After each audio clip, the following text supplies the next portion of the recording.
程少商，那日放蛇我就该放毒蛇咬死你，免得留你一条贱命如今来羞辱我。你还敢放蛇？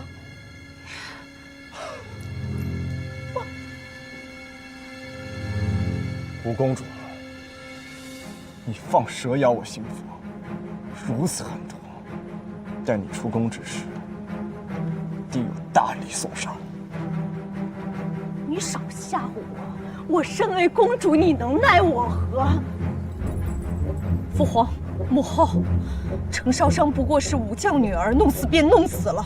我身为公主，杀个人，不就如同碾死一只蚂蚁吗？他们的命如何算是命？母后，你总想着外人，不想着自己儿女啊！你疯了！你还配为人子女吗？你还配叫深爱一生母后吗？你如此这般的对待陈少商，他尚且还知道忍耐，一切待寿宴之后才与你来算账。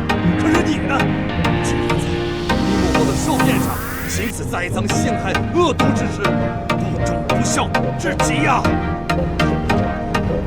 出去，滚出长车宫！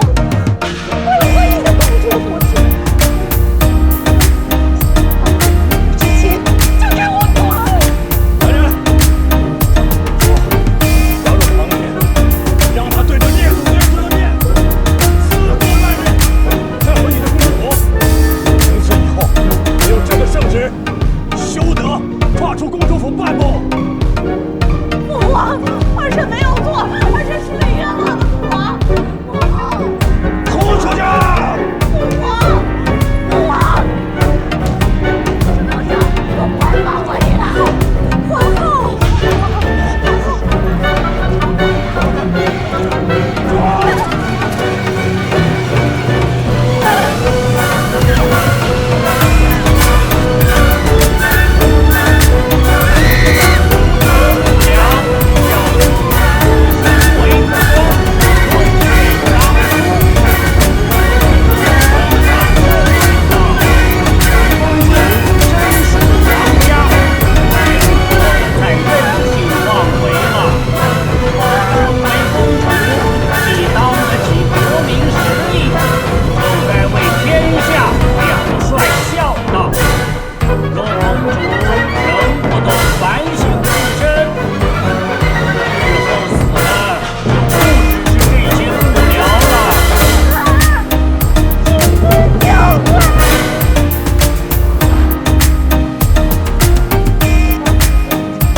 有什么说不清楚的？到时候若是有人问你，你就实话实说就好了。哎呀，实话实说也有人信呢。你我清清白白的。果然如春晓所说的那般啊，这武皇兄和程娘子在一起私会呢，是不是？老五，怎么回事？怎么把自己弄成这番模样啊？父皇，这还用问吗？父皇，春条刚刚都说了，武皇兄和程娘子在一起私会呢。程娘子，你也太贪心了，既然有了子胜，怎么还勾搭我武皇兄呢？哎，五妹，你可别胡乱攀扯啊！我可没和程少商私会，我们两个人清清白白的。武皇兄又不是第一次与女娘在宫中幽会，什么时候清清白白过？你该不会是怕子胜追究，所以不敢承认吧？武皇兄就别狡辩了，你与程娘子做的事都被春条给瞧见了。春条，跟大伙说说，你都瞧见了什么？春条，说，你说实话。奴婢也没看清，只是听见五皇子喊程娘子美人。哦，我想起来了，我那时候是在背《诗经》呢。武皇兄会背个什么《诗经》？分明是你酒醉之下情难自禁，与程娘子行苟且事。胡说八道，分明是你带来的女娘诓我，说什么家人有约，骗我去见金湖的。武皇兄可不能为了撇清嫌疑就胡乱攀扯我呀！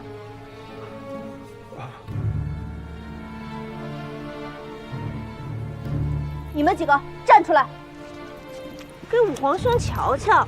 放心，你若认出来，我立刻将他杖毙。这怎么没有啊？五皇兄，你怕是喝多了糊涂了，与你的就是程娘子。依我说呀，宫中不守妇道的女娘就该乱棍打死，免得脏了大家的眼。闭嘴！今日是你母后的寿宴，你在这里喊打喊杀的，算什么？你的眼里还有没有你的母后啊？少商，你来说，究竟是怎么回事？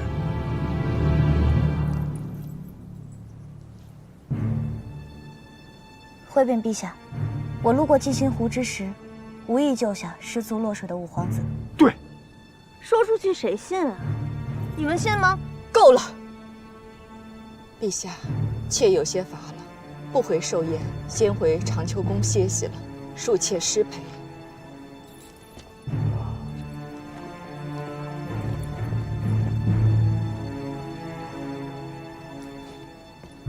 今日皇后寿宴，居然有人在这儿兴风作浪，此事朕定不会轻饶。来人呐！陛下，今日毕竟是皇后寿宴，群臣还在殿内候着呢。现在不是追究此事之时，万事等明日再定夺。念在今日是皇后的千秋寿宴，朕先放过尔等一马。待寿宴过后，就找你们算账。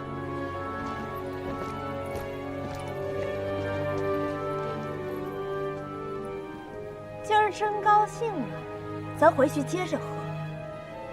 这事儿还没完呢，程少商，且等着吧。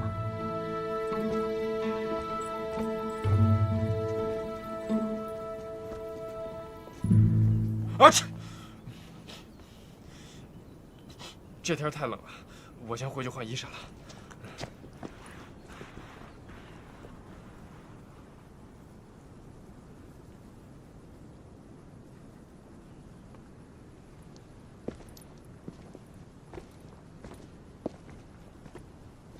你没事吧？你信我吗？当然。那就好，我去找皇后了。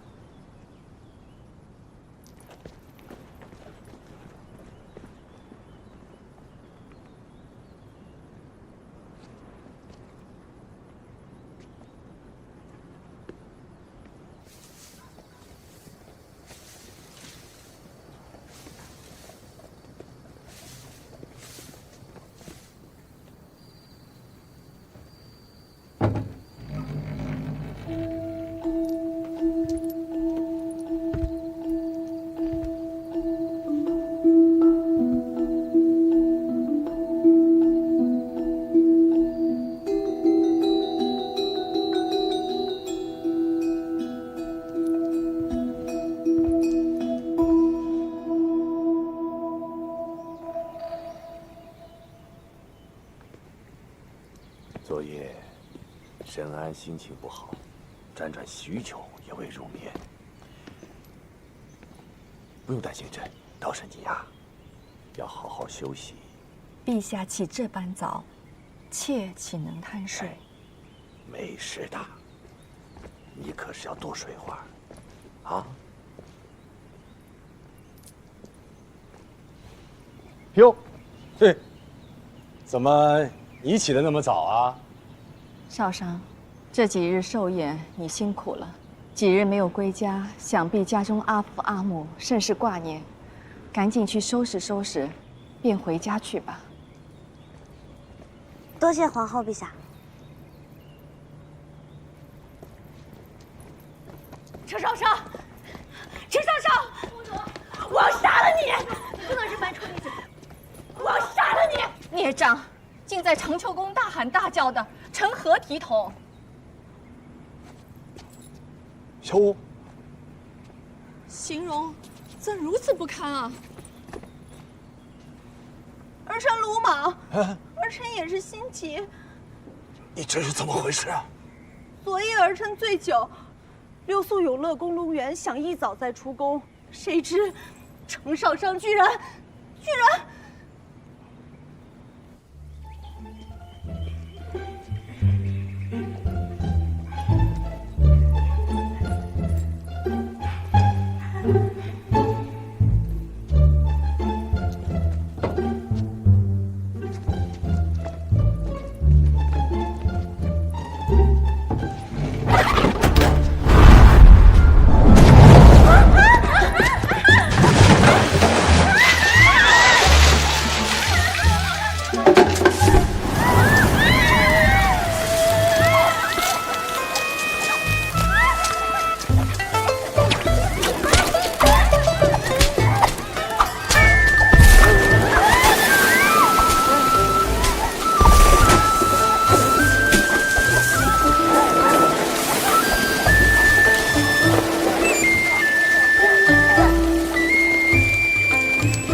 皇母后，都怪程少商做出此等暗方事。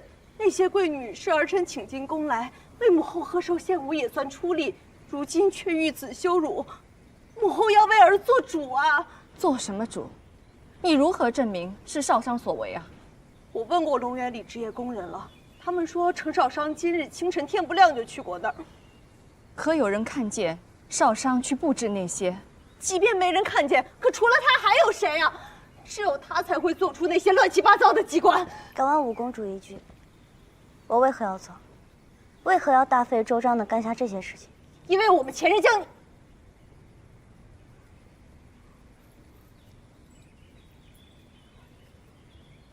行了，既无证据，就不要胡乱攀扯了，赶紧回去洗洗。快回去吧，你看看你。母后，你不为儿臣撑腰，反倒护着这程少商，儿臣才是你亲生女儿啊！叫什么叫？嫌弃皇后管束时，你远远地逃到了公主府逍遥快活，从未见你孝顺惜钱。现在需要皇后撑腰了，倒想起来自己才是皇后的亲生女儿了。阿痕，你怎么？陛下，此事发生在我龙园，妾不能坐视不理，所以便也来了。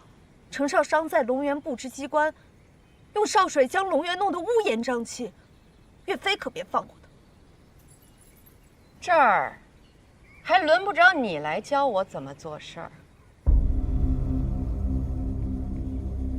这一番少水家拍打，还没让五公主清醒呀。你要是还晕着，我可以再赏你一通。岳飞，我虽不是你所出，但你也不用这般不讲道理。你针对我，不就是因为我不想嫁入你们岳家吗？小吴，你们岳氏有什么了不起的？不就是追随父皇，出兵有功吗？谁人没有？连我母后都没有你这般嚣张跋扈。闭嘴！别胡说八道。轩辕的功绩，还轮不到你来评论。父皇，你堵得住我的嘴，堵得住这天下的悠悠众口吗？连我府上幕僚都知道，他们岳氏便是仗着自己过往功绩耀武扬威，还处处企图压我们长秋宫人一头。闭嘴！庶子！阿痕妹妹，是余未曾教导好子女，愧对于你。母后，你别把事情往自己身上揽。你越是让着他，他越是得寸进尺。你估计父皇委屈往肚子里吞，我可受不了这样的气。这些年，他们可还记得你才是皇后？你，父皇整日与他岳衡卿卿我我，哪儿还有我们长秋宫？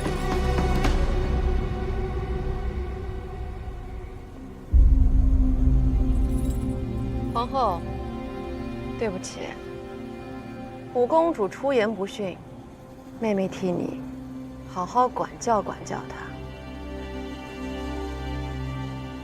你敢打我？你在你母后寿宴上栽赃陷害陈少商，我不该打你。你胡说八道！谁有证据？我有。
指使的。行了，你这个孽种，竟敢这般攀咬我！你叫什么？你给我闭嘴！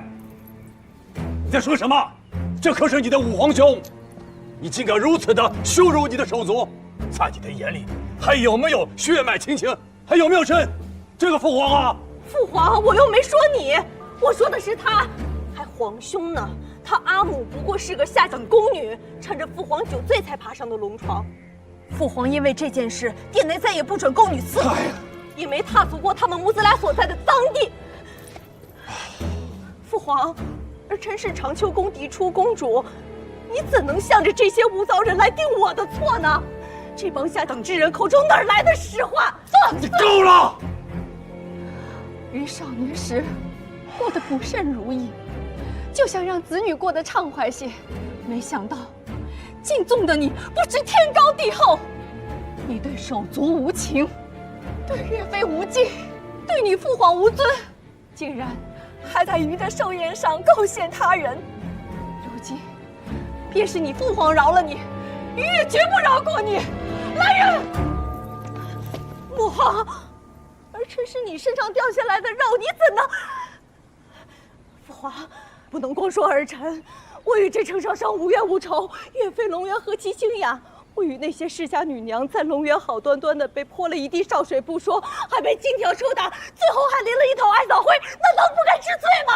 哎呦，什么无冤无仇啊！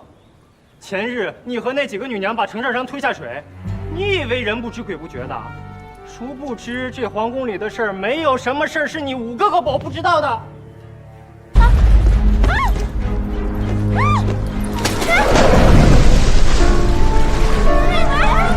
少商，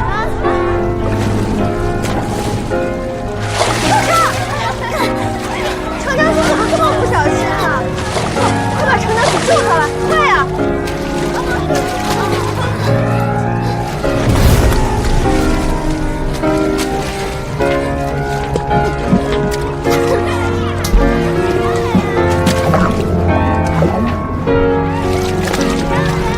母后不是一直夸你有才能用贤淑，说的天上有地上无的，怎么今日带个鹿都能带进府里？就是，好歹不能跟个北丫子似的。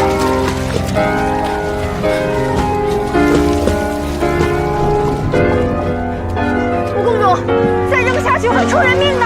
这世上哪个不死的？一条人命而已，算什么大事？这程娘子自己师徒冒水，我们也不是水性无法施救的。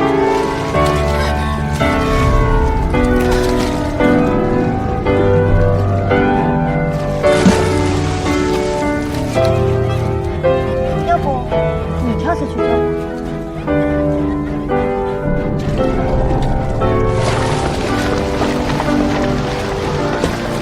呀，还有啥啊？哎，这水里是不是有蛇呀？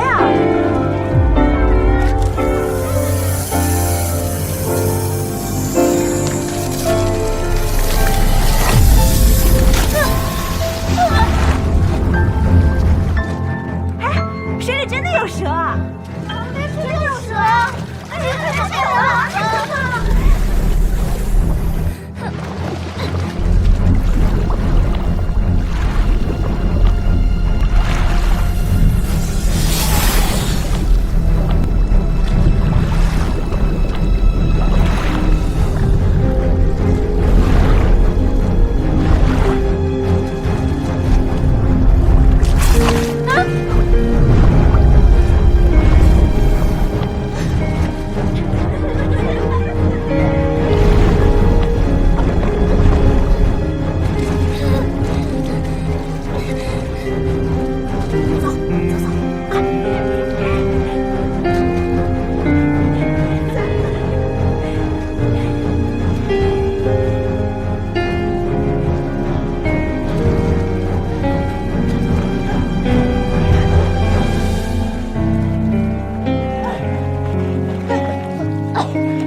程少商，你给我听着，今日日我进宫可不光是为了明日的寿宴，我便是冲你来的。今日不过是个教训，以后见了本公主最好老实些，否则这次是梅毒的蛇，下次便说不准了。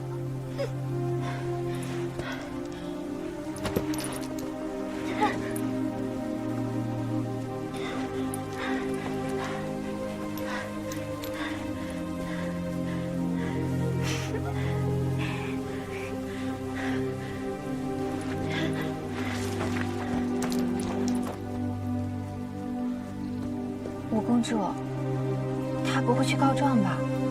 怕什么？此处又没人看见，以后我们不认就是。洛娘子，你可瞧见什么呀？我劝你斟酌清楚再回禀。你不是要出嫁了吗？若出嫁之前闹出忤逆公主之罪，夫家会如何待你？五公主，我们不曾瞧见什么。是啊，我们早早的就回去歇息了。这程娘子回去途中意外落水，被蛇咬了，那也是她自己蠢，不是吗？什么声音？谁出来？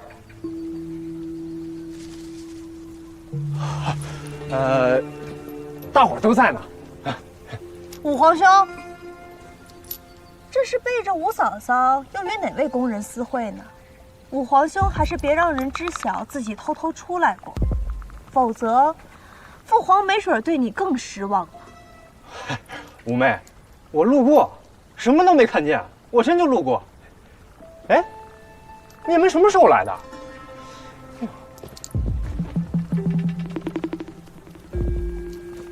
这五皇子不会将今日之事说出去吧？不过是个宫人生的劣种罢了，客气才喊他一声五皇兄。我倒是觉得太原的程娘子，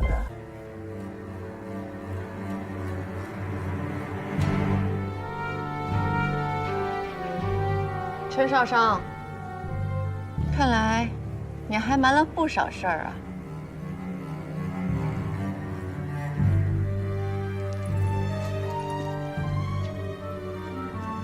陛下，皇后，少商有错，那些的确是少商清晨去布下的。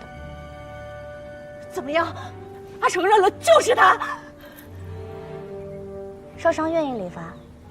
五公主明知我不识水性，还将我推下水中，用石头砸我，使我不能上岸。所以，礼尚往来罢了。你既是有仇必报，为何要等到今日？回禀岳飞，皇后的寿宴乃是大事，我怎能为了自己的私事而不顾皇家体面？待皇后寿宴结束之后，再有怨报怨，有仇报仇。五公主，我用少水泼你，那是因为你让我喝了一肚子湖水；我用金条抽你，是因你栽赃陷害于我，坏了皇后寿宴。就算是你负荆请罪，最后脑子里的灰倒干净了吗？方才看，定是没有。程少商，那日放蛇，我就该放毒蛇咬死你，免得留了你一条贱命，如今来羞辱我。你还敢放蛇？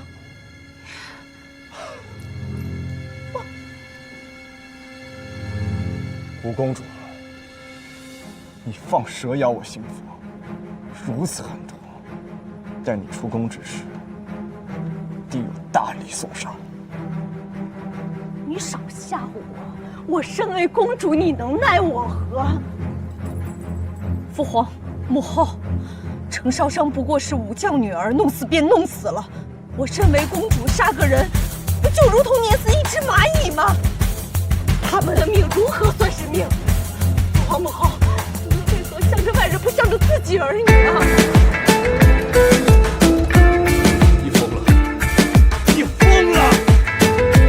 你还配为人子女吗？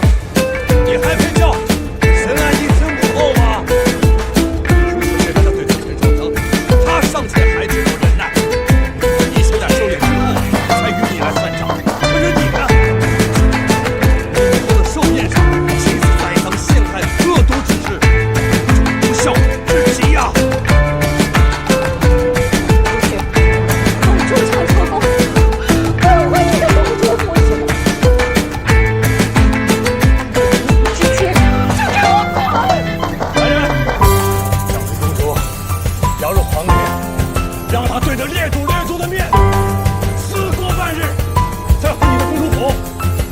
此以后没有这个圣旨，使不得跨出公主府半步。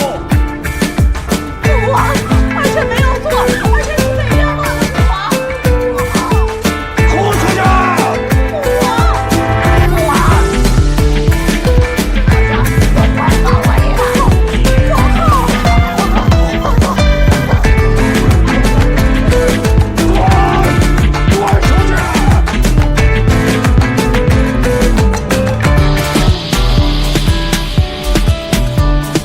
慢着，宋娘子。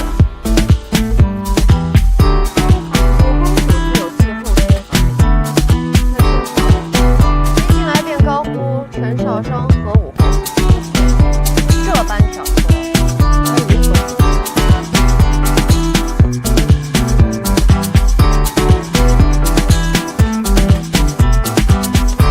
回禀岳飞，不曾想春条竟做出这等事，此等心藏诡计的奴婢，我是万不敢留。明日就命父兄将他发卖，西北还是南疆，都可。真没看出来，洛娘子竟这般果断，我真是小瞧你了。看来这长秋宫的戏是越来越好看了。我呀，等着你们慢慢演。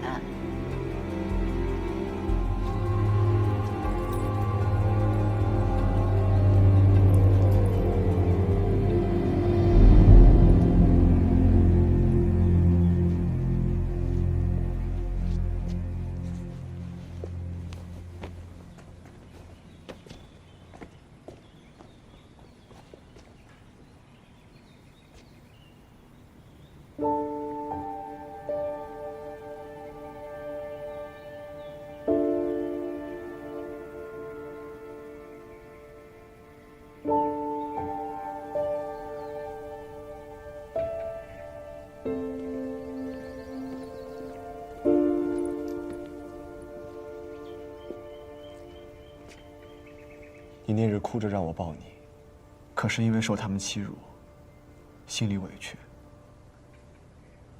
若不是今日五公主说漏嘴，你打算把我瞒到什么时候？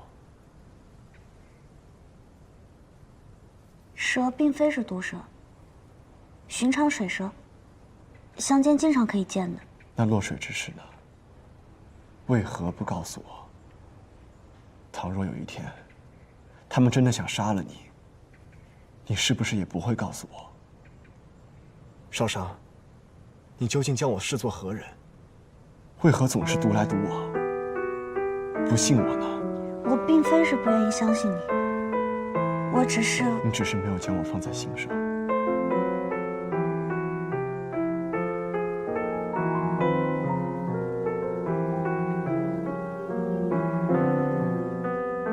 与你定亲之后，我常在想，若真的能做你的知己，你的靠山，那该有多好！你可将你的害怕、孤独全都告知于我。我并非想控制于你，只是希望你能以诚报我。可奈何你的心总是捂不热。为何女娘遭遇难事一定要等郎婿来救？为何我们女娘不能自救？此事在我心中本不是大事，全然可以应付。就像曾经我被羞辱，与亡灵打架，我告诉过谁？我拆桥泄愤，我又告诉过谁？我从前就是这般，为何认识你之后就不行了？可那些不过是家宅之争，这里是皇宫。你胡作非为，若丢了性命，那我该怎么办？我可以在事后为你报仇，可到了那个时候，你还活得过来吗？这皇宫是你带我来的，所有一切也是因为你才遇到的危险。所以你认为这是我的错了？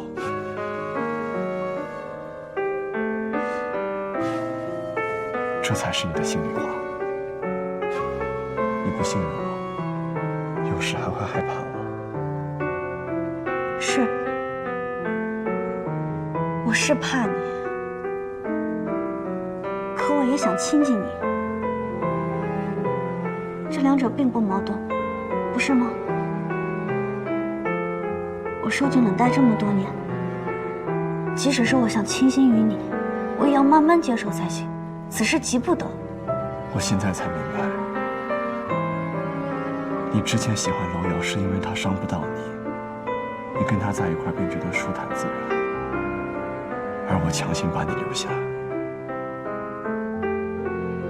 你便畏惧我，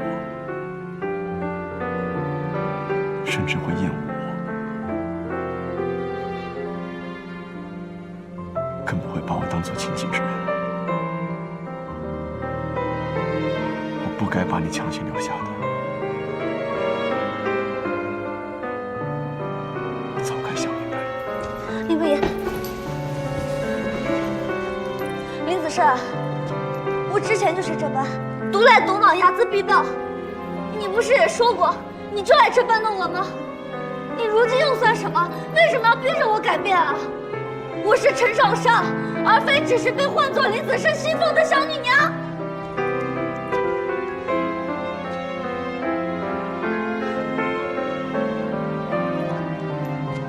我知道，你不用改。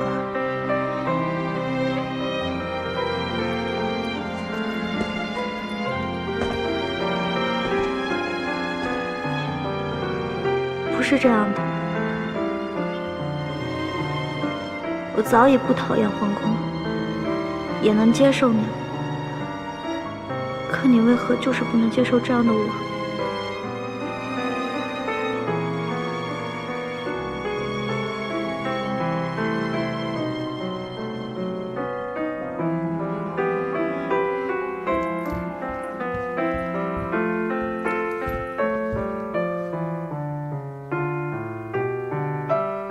陈少商，为了你出这口恶气，你瞧瞧，现在永乐宫都成什么样子了？臣女知罪，臣女内心执拗，只想出口恶气，但却忘了此举会糟蹋永乐宫。臣女回头就想法子去赎罪。不必了，岳飞刚才说，子申已经搀解侍卫去永乐宫重新修复了。不，此事是我做下的，一人做事一人当，不用让子慎去。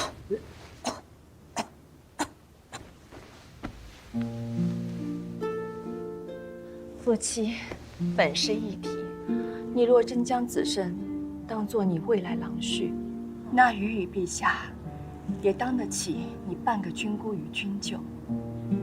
你遇上被人构陷谋害之时，不该隐瞒自作主张。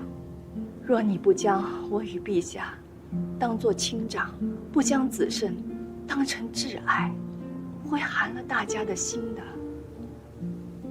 皇后此番道理，若早些日子讲给少商听便就好了。如今人都得罪完了，说了一时无用。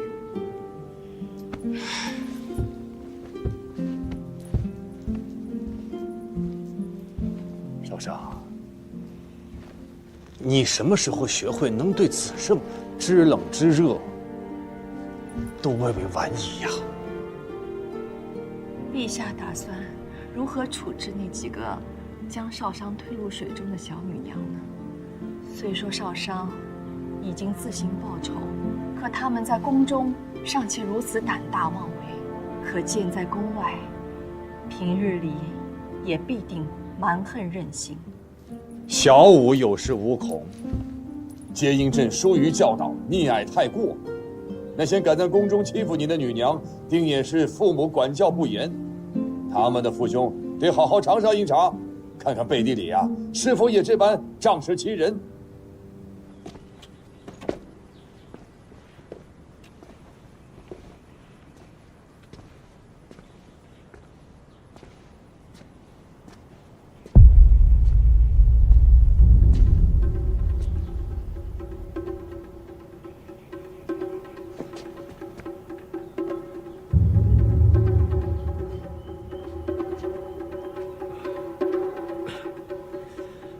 看不见我，看不见我，看不见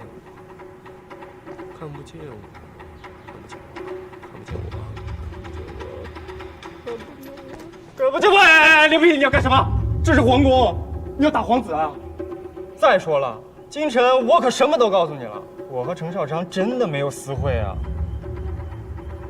哎，你今天不是什么都查清楚了吗？我对你的程少商真的没有非分之想，就算有，就你这样，我也不敢想。这干什么？打皇子了！王子，那些推少商落水的女娘，你可都认识？认识啊，当然认识啊！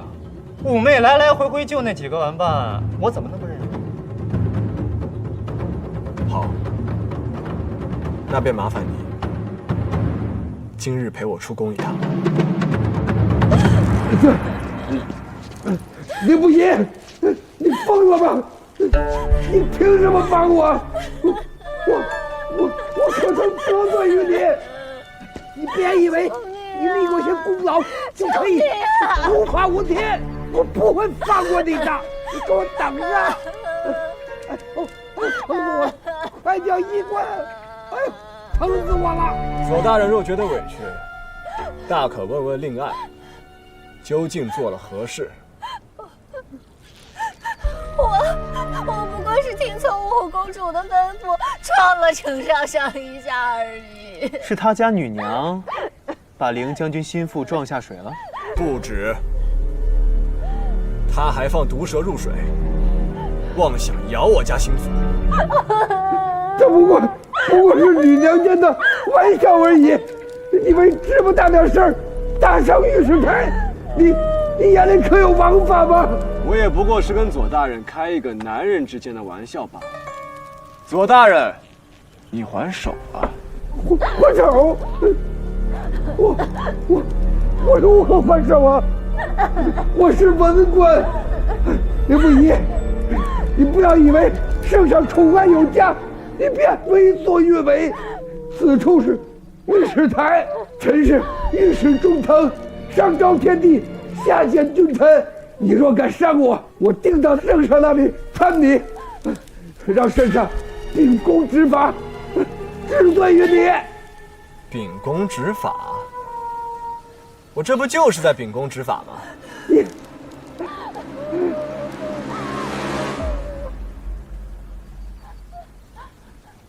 别！不！别！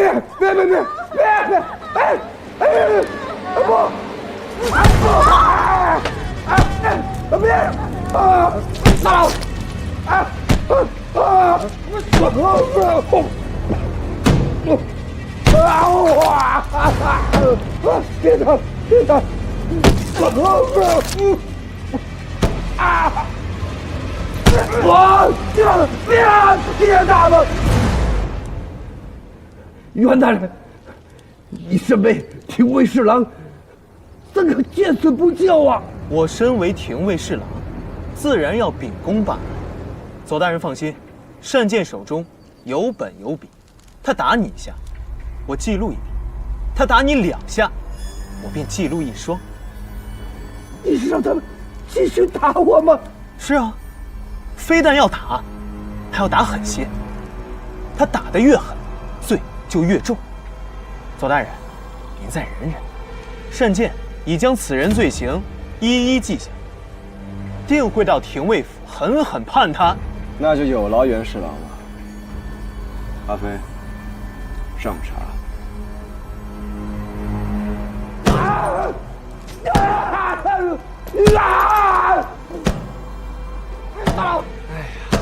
给我也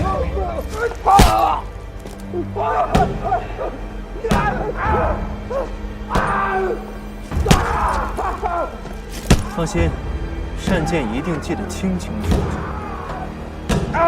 别打！别打！戏弄丞相府的，又不是我家女人一人。林不疑，你为何总揪着我打呀？其余7家大人都已经教训过了，放心，我家少主公做事向来公平，绝不厚此薄彼。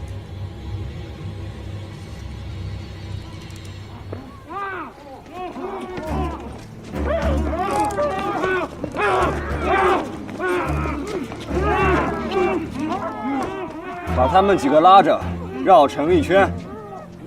今天务必让全都城的百姓们都知道，不教好自家孩子，这就是下场。袁大人，你可听清楚，此案重大，涉及8家大臣啊！我都记下了，7个，罄竹难书啊！我已经查明，这另外7家皆有贪赃枉法之举，稍后就将罪证转交廷尉府再审。放心，漏记他们一项罪责，我就改名叫袁善良。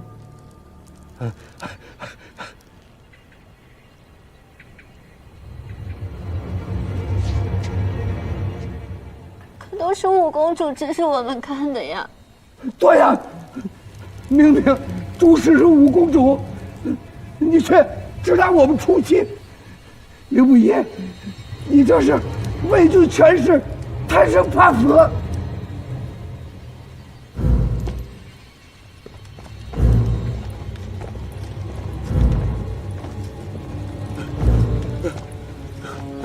刘不疑，你又要干什么？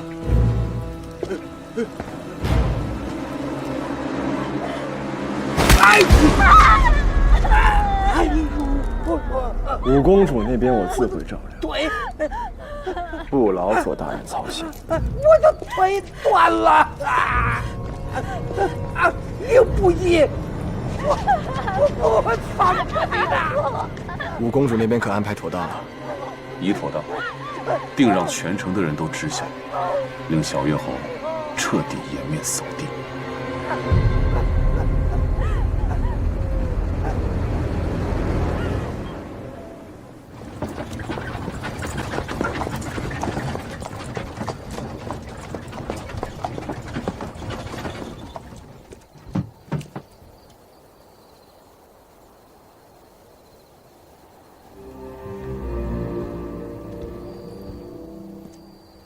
五公主，请。怎么还不走？圣上吩咐老奴要亲眼看着公主回府，请吧。父皇母后怎么舍得关我那么久？无非是想在气头上吓吓我罢了。圣上吩咐老奴一定要盯着公主回公主府，足见圣上的决心了。笑话！你一个阉人，敢对本公主如何？老奴虽是阉人，但是身后站着圣上，这骨头就不软了，这身子也不残缺了。该办的事儿，那是一定要办好的。五公主，请吧。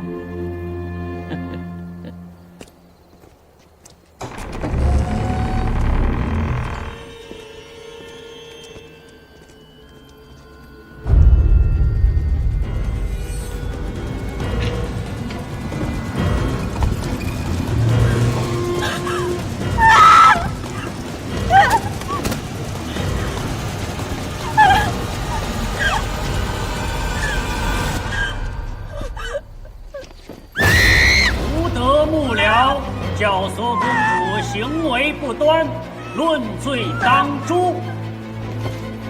圣上圣训道：五公主身属皇家，切不可再任性妄为了。身为公主，既当得起国民实意，就该为天下表率孝道。若公主仍不懂反省自身，日后死的就不只是这些幕僚了。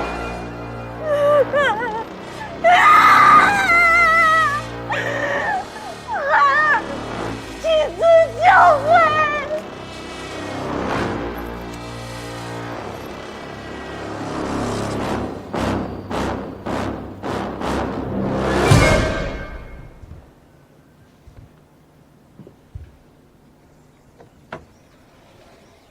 屯长，会息怒。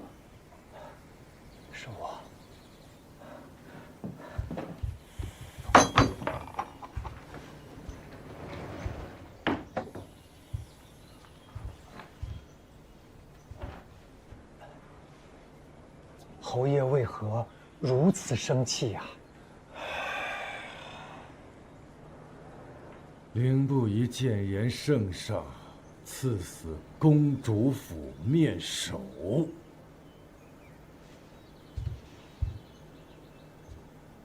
面首啊！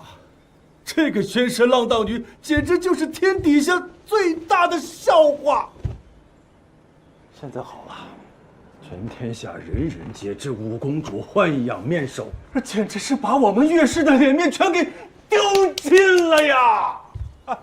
侯爷息怒啊，是幕僚，并非面首，也不像侯爷说。闭嘴吧！那分明就是宣，那分明就是宣誓给五公主遮丑的说辞，这你都信？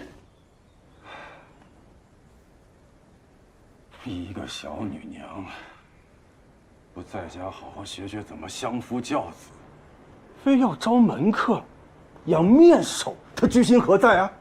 不是为了寻欢作乐，难道她还想推翻太子，自己上位不成？五公主也是气太子殿下太不争气了。如果只是不争气，倒也罢了。就怕真的登基之后，那可是祸国殃民。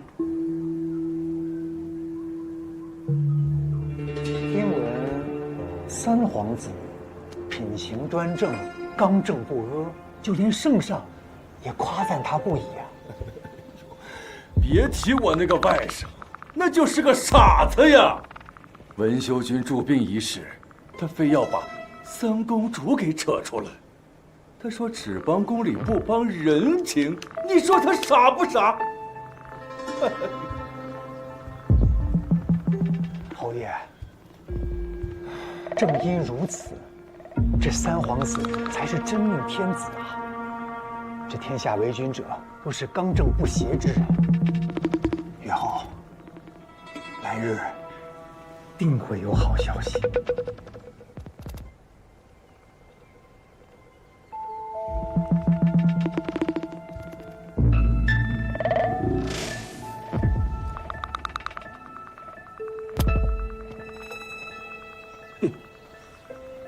只要有太子这块绊脚石，我这辈子休想再听到任何好消息了。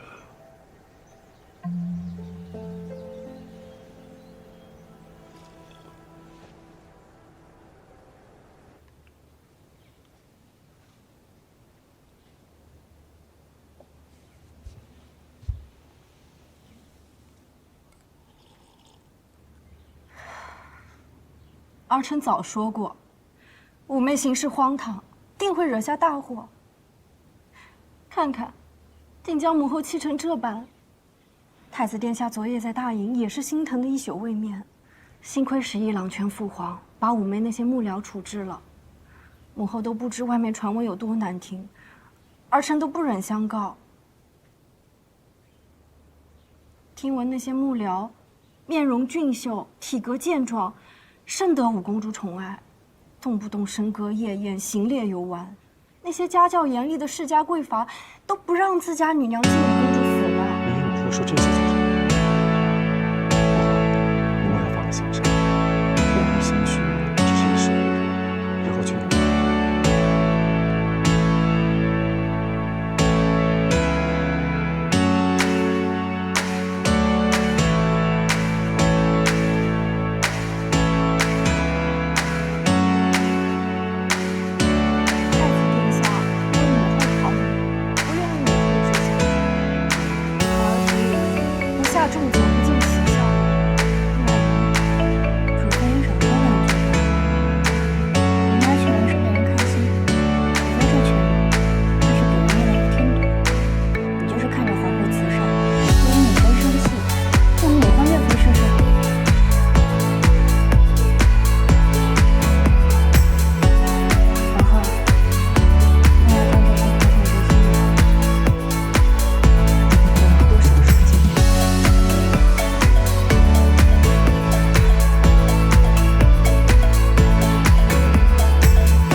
和体恤父母，就是不要在父母发愁时在火上浇油了。妾不过是一时失言，并非存心让人母后伤心。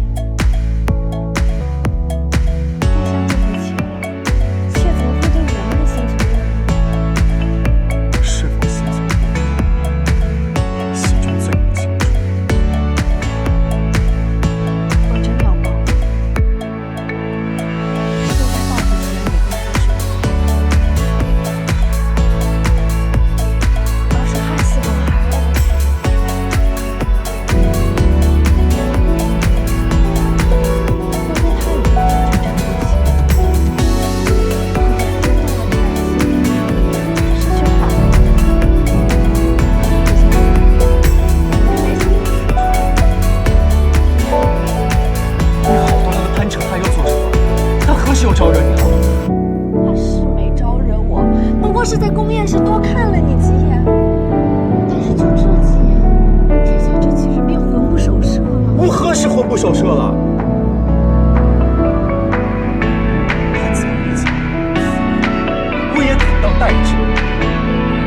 你总是一次事无理取闹就罢了，可何必侮辱无辜之人的声誉呢？在殿下心中，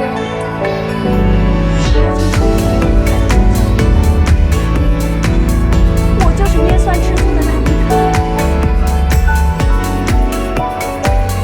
如此这般，殿下当初就不该娶。妾早知自身是名村妇，配不上殿下。既然对他还有心，就招他入宫封个良娣，免得日子被他们指控。你怎么是这样？从未有人出身嫌弃你，是你自怨自艾，嫌弃自身，又疑神疑鬼。我不想与你做这些无谓的争吵，也不会去娶邻居。那个宴会中，我见到堂兄对你体贴有加，夫妻二人恩爱好，你就放下私心吧。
全都给打了。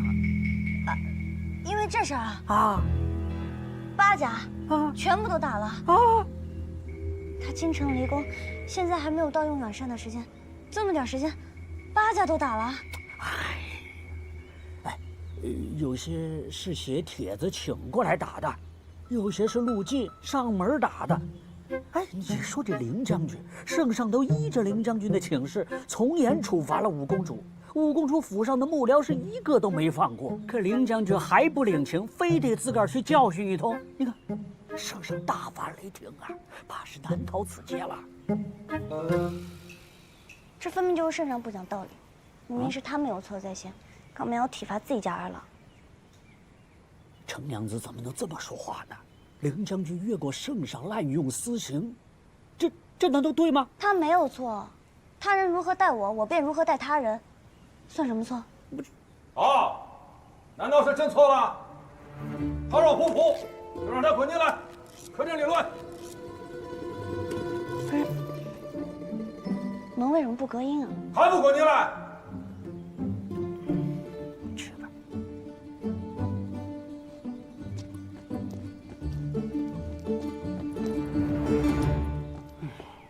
这也没关门。